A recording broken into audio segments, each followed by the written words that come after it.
Električno polje je pojam koji ima za zadatak da objasni kako se Coulomnova sila, koja se javlja između dva naelektrisanja, prenosi sa jednog naelektrisanja na drugo bez neposrednog kontakta. Direktno merenje električnog polja nije moguće, već se ono registruje tako što se izmeri Coulomnova sila između dva naelektrisanja. Recimo da želimo da ispitamo električno polje koje postoji oko nekog pozitivnog naelektrisanja Q. U okolinu tog naelektrisanja dovedemo neko probno pozitivno naelektrisanje QP i izmerimo kolikom silom naelektrisanje Q deluje na naelektrisanje QP.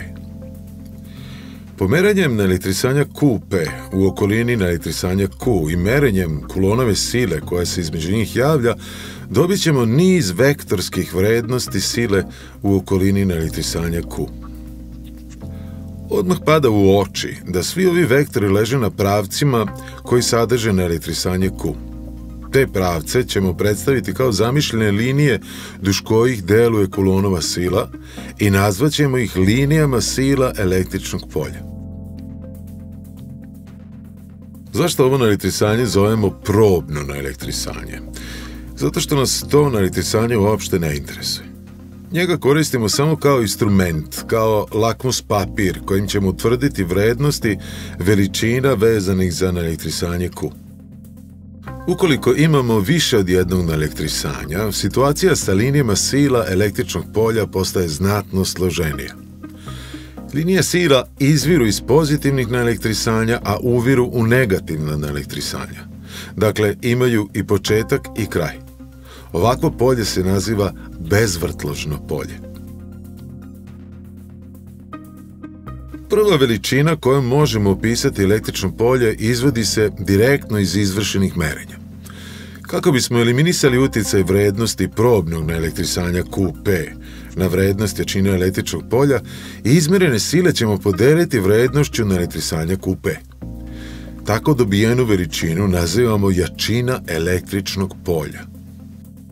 Vektor jačine električnog polja je jednak Fc kroz QP. Jačina električnog polja je vektor koji se obeležava velikim slovom E, dok mu je merna jedinica volt po metru.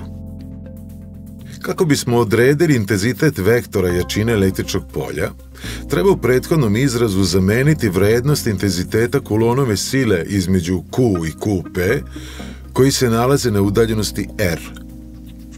Pa dobijemo da je intenzitet vektora jačine električnog polja jednak K puta Q puta QP kroz R na kvadrat, pa sve kroz QP. Što nakon skraćivanja QP daje za intenzitet vektora električnog polja K puta Q kroz R na kvadrat.